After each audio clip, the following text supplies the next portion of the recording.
ಆತ್ಮೀಯ H16 news ಅರ್ಥಾತ್ ಹೇ ಸಿದ್ದರಾಮಯ್ಯ ಸ್ವಾಗತ. ನಾನು ನಿಮ್ಮವ MI ಅಥವಾ ಮಲ್ಲಪ್ಪ ಜೋತವರು. ಆದಮೇಲೆ ಅತಿಥಿ ಉಪನ್ಯಾಸಕರು UGC ಅಂದರೆ ಪ್ರಥಮ ದರ್ಜೆ ಕಾಲೇಜುಗಳಲ್ಲಿ ಕೆಲಸ ಮಾಡುತ್ತಿರುವಂತಹ ಉಪನ್ಯಾಸಕರು 6,000ಕ್ಕೂ ಮೇಲ್ಪಟ್ಟು ಅತಿಥಿ ಉಪನ್ಯಾಸಕರಿಗೆ ಖೋತಾ ಬಿದ್ದಿದ್ದು ಅವರು ಕೆಲಸವನ್ನು ಕಳೆದುಕೊಂಡಿದ್ದಾರೆ, ಬೀದಿಗೆ ಬಿದ್ದಿದ್ದಾರೆ. ಹೇಳೋರಿಗೆ ಭಾಳ ನೋವು ಅನಿಸ್ತದೆ. ಅಸಲು ಮತ್ತೆ ಹೋರಾಟ ಮಾಡ್ತೀವಿ ಹಾಗೆ ಹೇಗೆ ಅಂದರೆ ನಮ್ಮ ಸರ್ಕಾರ ಅತಿಥಿ ಉಪನ್ಯಾಸಕರ ಪರಿಸ್ಥಿತಿಯನ್ನು ಅವರ ಬದುಕನ್ನು ನೋಡಿದಂತಹ ವಿಶೇಷವಾಗಿ ರಾಜ್ಯ ಅತಿಥಿ ಉಪನ್ಯಾಸ ಸಂಘದ ಅಧ್ಯಕ್ಷರು ಹನುಮಂತ ಗೌಡ ಕಲ್ಮನಿ ಅವರು ನಾವು ಹೋರಾಟ ಮಾಡ್ತೇವೆ ಬೀದಿಗಿಳಿದ ನಮ್ಮ ಅನ್ನ ಕಸ್ಕೊಂಡಿದ್ದೀರಿ ನೀವು ಅಂತೇಳಿ ಆರೋಪ ಮಾಡ್ತಾಯಿದ್ದಾರೆ. ಸತ್ಯದ ಅದರಲ್ಲಿ 2 ದಶಕಗಳಿಂದ ಕೆಲಸ ಮಾಡ್ತಾ ಬಂದಿದ್ದಾರೆ. ಅವರು ಕಡಿಮೆ ಕೊಟ್ಟಿಟ್ಕೊಂಡಿದ್ದಾರೆ. 1,200 ಶುರುವಾದದ್ದು ಈಗಿನ ಒಂದು ಸ್ವಲ್ಪ ಗೌರವವನ್ನು ಹೆಚ್ಚು ಮಾಡಿದ್ದಾರೆ, ಮತ್ತೆ ಮಾಡಿದ್ದಾರೆ. ಸೇವಾ ಭದ್ರತೆ ಇವತ್ತಿಗೂ ಇಲ್ಲ ಅವರಿಗೆ. ಈಗ ನಮ್ಮ ಕೋರ್ಟು ಅದರಲ್ಲೂ ಹೈಕೋರ್ಟ್ ಇದ್ದಿದ್ದು ಏನು ಮಾಡಿಬಿಡ್ತಪ್ಪ ಅಂದ್ರೆ ಅತಿಥಿ ಉಪನ್ಯಾಸಕರಿಗೆ ಇಲ್ಲ, ಇವ್ರನ್ನ ಕೆಲಸದ ವಜಾ ಮಾಡಿರಿ, ಬಿಟ್ಟು ಬೇರೆ ಹಾದಿಲ್ಲ. ಯಾಕಂದ್ರೆ ಅರ್ಹರಿಗೆ ಈಗಾಗಲೇ ಹೊಸದಾಗಿ ಬರುತ್ತಿರುವಂಥ ಉಪನ್ಯಾಸಕರಿಗೆ ಇದು ಹೊಡೆತು ಬೀಳ್ತದೆ ಅನ್ನೋಂಥ ಕಾರಣ ನಡೆ ಅವರ ಒಂದು ಬೇಡಿಕೆಯನ್ನು ಸೇವಾ ಭದ್ರತೆ ಆಗಿರ್ಬೋದು, ಪರ್ಮನೆಂಟ್ ಆಗಿರ್ಬೋದು, ಎರಡೂ ಅಲ್ಲಗಳದ ಅವ್ರದಿಂತವರ ಈ ಆಜ್ಞೆ ಹೊರಡಿಸಿದ್ದಾರೆ. ಹೀಗಾಗಿ ಪಾಪ ಈಗ ಎಲ್ಲಿ ಹೋಗಬೇಕು ಅತಿಥಿ ಉಪನ್ಯಾಸಕರು ಅನ್ನೋದು ಅವರ ಮುಂದಿರೋ ಪ್ರಶ್ನೆ. ಮತ್ತು ಅವ್ರು ಹೋಗಿ ಕೇಳೋದು ಮತ್ತು ಸರ್ಕಾರವನ್ನು. ಇನ್ನು ಸರ್ಕಾರ ಇದನ್ನು ಎಷ್ಟು ರೀತಿಯಾಗಿ ಯಾವ ರೀತಿಯಾಗಿ ಸೀರಿಯಸ್ ಆಗಿ ತೆಗೆದುಕೊಳ್ತದನೋ ಅದಕ್ಕೆ ಬಿಟ್ಟಂಥ ವಿಷಯ. ಆದ್ರೆ ಕೋರ್ಟ್ ಮೊದಲು ಡೈರೆಕ್ಟಾಗಿ ಹೇಳಿಬಿಟ್ಟದ, ಮಿನಿಮಮ್ ನೆಟ್ ಸೆಟ್ಟ ಇಲ್ಲ PhD ಬೇಕೇ ಬೇಕು ಅನ್ನೋದು ಕಾನೂನು ಮಾಡಿಬಿಟ್ಟದ. UGC ಇಲ್ಲಿ ಯಾರು ಕೆಲಸ ಮಾಡ್ತಾರೆ ಇದು ಬೇಕು. ಅದಕ್ಕಾಗಿ ಇವ್ರಿಗೆ ಕಾಲಾವಕಾಶ ಕೊಟ್ಟದ ಹೈಕೋರ್ಟ್ 3 ವರ್ಷಗಳವರೆಗೆ. ಆ ಸಂದರ್ಭದಲ್ಲಿ ಸಹಿತ ಪಾಪ ಇವ್ರದ್ದು ನೆಟ್ಟು ಇಲ್ಲ, ಸೆಟ್ಟು ಇಲ್ಲ, PhD ಇಲ್ಲ. ಮಾಡಬೇಕಾಗಿತ್ತು ಅವರು, ಯಾಕಂದ್ರೆ 20 ವರ್ಷಗಳವರೆಗೆ ದುಡಿತಾ ಬಂದಿದ್ದಾರೆ. ಸ್ವತಂತ್ರವಾದ ಮೀಡಿಯಾಗೆ ಬೇಕಾಗಿರುವುದು ಸ್ವತಂತ್ರ ಧ್ವನಿ. ಆ ಸ್ವತಂತ್ರ ಧ್ವನಿ ಉಳಿಸಲು ನೀವು ಮಾಡಬೇಕಾದದ್ದು ಇಷ್ಟೇ. ಅದೇನಪ್ಪಾ ಅಂತಂತಂದ್ರೆ ನಿಮ್ಮ ಕೈಲಾದಷ್ಟು ಸಹಾಯ ಈ ಚಾನಲ್ಗೆ ಮಾಡಿ ಹಾಗೂ ನಿಮ್ಮ ಧ್ವನಿಯನ್ನು ಕಾಪಾಡಿಕೊಳ್ಳಿ. ಈಗ ಯಾರಿಗೆ ಸೆಟ್ಟ ನೆಟ್ಟ PhD ಆಗಿದ್ರೆ ಅವ್ರದ್ದು ಉಳಿತದ, ಪರ್ಮನೆಂಟ್ ಆಗ್ತಾರೆ. ಉಳಿದವರು ಉದ್ಯೋಗ ಕಳ್ಕೊಂಡಿದ್ದಾರೆ ಅನ್ನುವಂಥದ್ದು. ಇದಕ್ಕೆ ಪರಿಹಾರ ಹೌದು, ಈ ಸತ್ಯದ ಪರಿಹಾರ ಕೊಡಬೇಕಲ್ಲ. 6,000 ರೂಪಾಯಿ ಬೀದಿಗೆ ಬಂದುಬಿಟ್ಟಿದ್ದಾರೆ 20 ವರ್ಷಗಳ ಮೇಲ್ಪಟ್ಟು. ಯಾಕಪ್ಪ ಅಂತಂದ್ರೆ ಇವರ ಬದುಕು ಇವತ್ತು ಅನಾಥ ನಿಶ್ಚಿತವಾಗಿಯೂ ಆಗ್ಯದ, ಇಲ್ಲಂತಲ್ಲ. ಯಾಕಪ್ಪ ಅಂತಂದ್ರೆ ಮಿನಿಮಮ್ ವಿದ್ಯಾರ್ಥಿ ಸರ್ಕಾರ ಮಾಡಿಬಿಟ್ಟಿದ್ರು, ಸೆಂಟ್ರಲ್ ಗೌರ್ಮೆಂಟ್ UGC ಇಷ್ಟರ ಮಿನಿಮಮ್ ಇರಬೇಕಪ್ಪ ನಿಮ್ಗೆ, ಅಂದಾಗ ನೀವು ಕ್ವಾಲಿಫೈ ಹಾಕಿರ ಅಂತೇಳಿ. ಬಟ್ ಇವರ ಆರ್ಥಿಕ ಪರಿಸ್ಥಿತಿ ಹೇಗಿದೆ ಅಂದರೆ ಇವ್ರು ಮನೆ ಜಕ್ಕೊಳ್ಳೋದು ಮಾಡೋದು, 20 ವರ್ಷಗಂಟಲೆ ಕಡಿಮೆ ಪಗಾರದಲ್ಲಿ ಮನೆ ನಡೆಸ್ಕೊಂಡು ಹೋಗೋದು, ಮನೆಗೆ ಬಡತನ. ಮತ್ತು ಮನುಷ್ಯಗೆ ನೆಮ್ಮದಿ ಇರಬೇಕಾಗ್ತದೆ. ಯಾವುದಾದ್ರು PhD ಮಾಡೋದಾಗಲಿ, ನೆಟ್ಟ ಸೆಟ್ಟ ಪಾಸ್ ಆಗೋದ್ರಲ್ಲಿ ಭಾಳ ಹಾರ್ಡ್ ವರ್ಕ್ ಮಾಡಬೇಕಾಗ್ತದೆ. ಅದಕ್ಕೆ ಸಮಯನೇ ಇಲ್ಲ ಅವ್ರಿಗೆ ಪಾಪ ಅನ್ನುವಂಥದ್ದು. ಅದ್ರ ಬಗ್ಗೆ ಪುಸ್ತಕ ತೆಗೆದುಕೊಂಡು ಮತ್ತೇನೋ ಮಾಡಿ ಟ್ರೈನಿಂಗ್ ತೊಗೊಂಡು ಇವತ್ತು ಕಾಂಪಿಟೇಷನ್ ಜೋರಾಗಿಬಿಟ್ಟದಲ್ಲಿ. ಹೀಗಾಗಿ ಒಂದು ಮಿನಿಮಮ್ ಕ್ವಾಲಿಟಿ ಅವ್ರಿಗೆ ಬರಲಾರ್ದಕ್ಕಾಗಿ ಇವತ್ತು ಎಲ್ಲ ಕಾರಣಗಳು ಇವತ್ತು ಅವರು ವರ್ಕ್ ಮಾಡಲಿಲ್ಲೋ 3 ವರ್ಷ ಕೈ ಕೊಟ್ಟಾಗ ಮಾಡಬೇಕಾಗಿತ್ತು. ಯಾಕಂದ್ರೆ ಬದುಕಲ್ಲದವರು ನೆಟ್ಟ ಮಿನಿಮಮ್ ಸೆಟ್ಟರೆ ಪಾಸ್ ಆಗಬೇಕಾಗಿತ್ತು. PhD ಲಾಂಗ್ ಟರ್ಮ್ ಬಿಡೋದು ಭಾಳ ಕಷ್ಟದ ಕೆಲಸ. ಇದು ಸಾಧ್ಯ ಇತ್ತಲ್ಲ, ಯಾಕೆ ಮಾಡಲಿಲ್ಲ? ಇದಕ್ಕೂ ಮೊದಲು ಅವ್ರು ಉತ್ತರ ಹುಡ್ಕೋಬೇಕಾಗಿದೆ. ಯಾಕಂದ್ರೆ ಅವ್ರನ್ನ ಗೌರ್ಮೆಂಟ್ ಟೀಕೆ ಮಾಡೋಕ್ಕಿಂತಲೂ ಇದು ಮಾಡ್ಬೇಕು. ಬಟ್ ಗೌರ್ಮೆಂಟ್ ಬಂದು ತಪ್ಪು ಮಾಡ್ತಾನೆ ಬಂದದ, ಅದರಲ್ಲಿ 2 ಮಾತೇ ಇಲ್ಲ. ಯಾಕಂದ್ರೆ ಇಲ್ಲಿವರೆಗೆ ಉನ್ನತ ಶಿಕ್ಷಣಕ್ಕೆ ಎಷ್ಟು % ಖರ್ಚು ಮಾಡ್ತಾರೆ, ಸಂಶೋಧನೆಗಳಿಗೆ ಎಷ್ಟು ಖರ್ಚು ಮಾಡ್ತಾರೆ ಲೆಕ್ಕ ತೆಗೆದ್ರೆ ಏನೂ ಇಲ್ಲ. 1-2% ಎಲ್ಲ ಪ್ರೈವೇಟೈಸೇಷನ್ ಮಾಡಿ ಹೋಗಿಬಿಟ್ಟಿದ್ದಾರೆ. ಪ್ರೈವೇಟ್ದವ್ರು ಕೊಟ್ಟಷ್ಟೇ ತೊಗೊಂಡಷ್ಟೇ ಪರಿಸ್ಥಿತಿ. ಸರ್ಕಾರದ ಅತಿಥಿ ಉಪನ್ಯಾಸಕರು ಅವ್ರಿಗೂ ಖೋತಾ ಬಿದ್ದು ಬಿಟ್ಟಿದೆ ಇವತ್ತು. ಆ ನೆಪದಿಂದ ಅದನ್ನು ಮಾಡೋದಕ್ಕೆ ಆಲ್ರೆಡಿ MA ಮಾಡೋದಕ್ಕೆ ಅವ್ರ ಬದುಕು ಸಾಗಿಸೋದಕ್ಕೆ. ಯಾಕಪ್ಪ ಅಂದ್ರೆ ಒಂದು MA ಆಗಬೇಕಾಗಿದ್ರೆ ಇವತ್ತು 23-25 ವರ್ಷ. ಅಷ್ಟರೊಳಗೆ ಪಾಪ ಮನೇಲಿ ತಂದೆ ತಾಯಿಗಳು ಜಕ್ಕೊಂಡು ಬಂದಿದ್ದು ಮಾಡಿದ್ದು ಎಲ್ಲರೂ ಬಡತನ ಪರಿಸ್ಥಿತಿ ಅವರು ಇದ್ದಾರೆ. ಇಲ್ಲೆಲ್ಲ ಇರುವಂಥವ್ರು ಅವ್ರಿಗೆ ಅಸಾಧ್ಯದ ಕೆಲಸ. ಆದರೂ ಪ್ರಯತ್ನ ಮಾಡಿ ಕೆಲವಷ್ಟು ಪಾಸ್ ಆಗಿದ್ದಾರೆ. ವಿಶೇಷವಾಗಿ 2025-26 ಸಾಲಿನಾಗ ಮೊದಲ 6 ತಿಂಗಳ ನೇಮಕ ಆಗಿದ್ದಂಥ ಅತಿಥಿ ಉಪನ್ಯಾಸಕರು 10,303.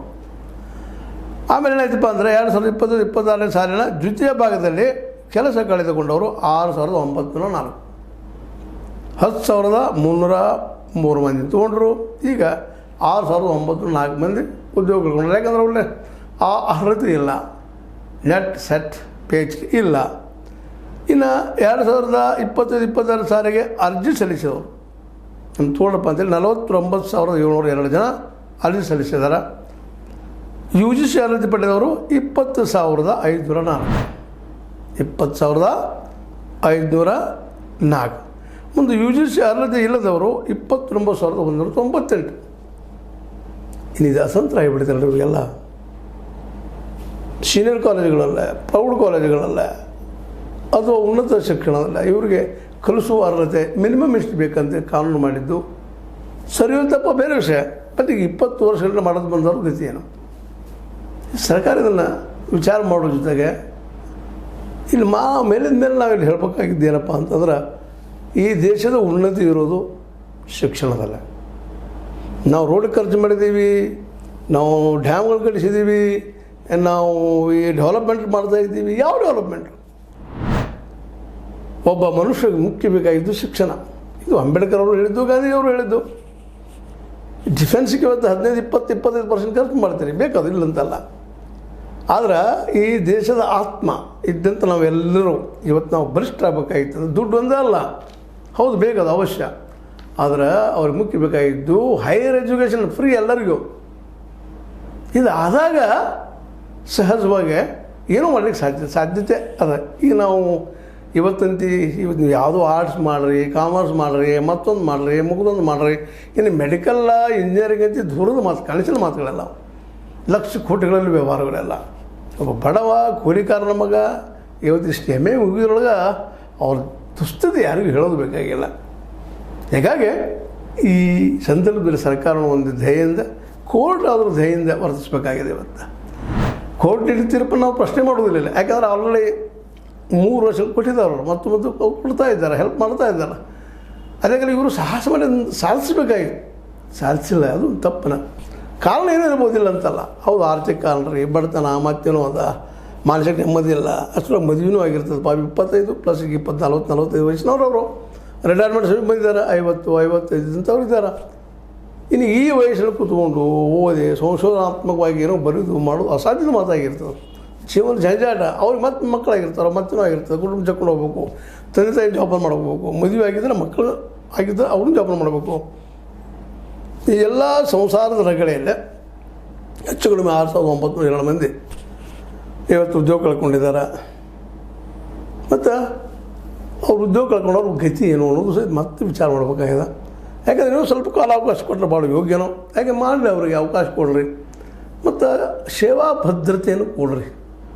ಸೇವಾ ಭದ್ರತೆ ಕೊಟ್ಟರೆ ಅವ್ರಿಗೂ ಬದುಕೊಂದಿಷ್ಟು ಚೆಂದ ಆಗ್ತದೆ. ಸೇವಾ ಭದ್ರತೆ ಇಲ್ಲ. 10 ತಿಂಗಳ ತೆಗಿತಾರೋ, ಮುಂದಿನ ವರ್ಷ ಇಟ್ಕೋತಾರೋ ಗ್ಯಾರಂಟಿ ಇಲ್ಲ. ಮನೆಗೆ ಕಳ್ಸೋ ಅನ್ನೋದು ಗ್ಯಾರಂಟಿ ಇಲ್ಲ. ಖಾಸಗಿ ಅವರಂತೆ ಮುಗಿದೋಗ್ಬಿಡ್ತು. ಕಾರಣ ಕೊಡೋದು ಕಿತ್ತಾಕೊಂತ ಅನೇಕ ನಾವು ನೋಡ್ತಾ ಇದ್ದೀವಿ ಇವತ್ತು.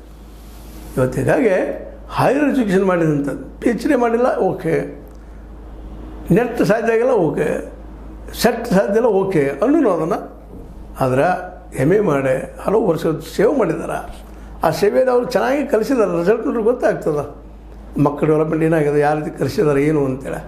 ಅವೆಲ್ಲ ನೆರವೇರಿನಲ್ಲಿ ಇವತ್ತು ಸರ್ಕಾರ ಜೊತೆಗೆ ಇನ್ನೊಮ್ಮೆ ನಮ್ಮ ಮಾನ್ಯ ಕೋರ್ಟ್ ಚಿಂತನೆ ಮಾಡಿ ಇವರಿಗೆಲ್ಲ ಒಂದಿಷ್ಟು ಪರಿಹಾರ ಕೊಡಲಿಕ್ಕೆ ಸಾಧ್ಯನಾ?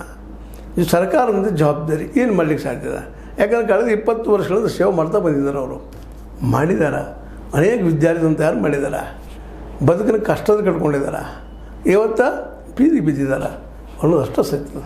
ಎಲ್ಲ ನೆಲೆಗಟ್ಟಿನಲ್ಲೇ ಮಾನ್ಯ ಸರ್ಕಾರ ಆಗಿರ್ಬೋದು, ಮಾನ್ಯ ಹೈಕೋರ್ಟ್ ಆಗಿರ್ಬೋದು, ಇವು ಸ್ವಲ್ಪ ಎಲ್ಲ ರಿಲ್ಯಾಕ್ಸೇಷನ್ ಮಾಡಿ ಇನ್ನಷ್ಟು ಅವ್ರನ್ನ ಬದುಕಲಿಕ್ಕೆ ಸಾಧ್ಯದನ, ಉಳಿಸ್ಲಿಕ್ಕೆ ಸಾಧ್ಯದನ, ಮತ್ತು ಅವ್ರನ್ನ ಹೋರಾಟಕ್ಕೆ ನೂಕಿ ಮತ್ತಷ್ಟು ತೊಂದರೆ ಕೊಡೋದು ಯಾವ ನ್ಯಾಯ ಅನ್ನೋದು ಸಣ್ಣ ಪ್ರಶ್ನೆ, ಜನಸಾಮಾನ್ಯ ಮಾತಾಡುವಂಥದ್ದು. ಯಾಕಂದರೆ ಇವರು ಭಾಳ ದೊಡ್ಡ ಪ್ರಮಾಣದಲ್ಲಿಲ್ಲ, ವೋಟರ್ಸು ಅಲ್ಲ ಇವರು. ಮತ್ತು ನಮ್ಮ ಸರ್ಕಾರಗಳು ವೋಟರ್ ಇದ್ದರೆ ಮಾತ್ರ ಕಾಳಜಿ ಮಾಡ್ತಾರೆ. ವೋಟರ್ಗಳಿದ್ದರೂ ಕಾಳಜಿ ಮಾಡಿದ್ರೆ ರೈತರ ಸಾಕಷ್ಟು ವೋಟರ್ಸ್ ಇದ್ದಾರೆ ಇಲ್ಲೇ. ರೈತರ ಸಮಸ್ಯೆ ಸಹಿತ ಚಾಲೂ ಆಗಿರಲಿಲ್ಲ ಗೊತ್ತದ. ಒಂದು ಬೆಂಬಲ ಬೆಲೆ ಇವತ್ತಿಗೂ ಆಗ್ತಾಯಿಲ್ಲ ಕಾನೂನಾಗೆ. ಹೀಗಿದ್ದಾಗ ಅವು ಈ ಉಪನ್ಯಾಸಕರನ್ನ ಪರವಾಗಿ ಹೇಳೋರು ಯಾರು ಏನೋ ಒಂದಷ್ಟು ಸುದ್ದಿ ಆಗ್ತದೆ, ಒಂದು 4 ನಿಮಿಷ ಆನಂತರ ಮರೆತು ಹೋಗ್ಬಿಡ್ತೀವಿ. ಪಾಪ ಎಲ್ಲೆಲ್ಲೋ ಏನೋ ಬಿದ್ದು ಹೋಗುವಂಥ ಪ್ರಸಂಗ ಎದುರಾಗ್ತಾಯಿದೆ.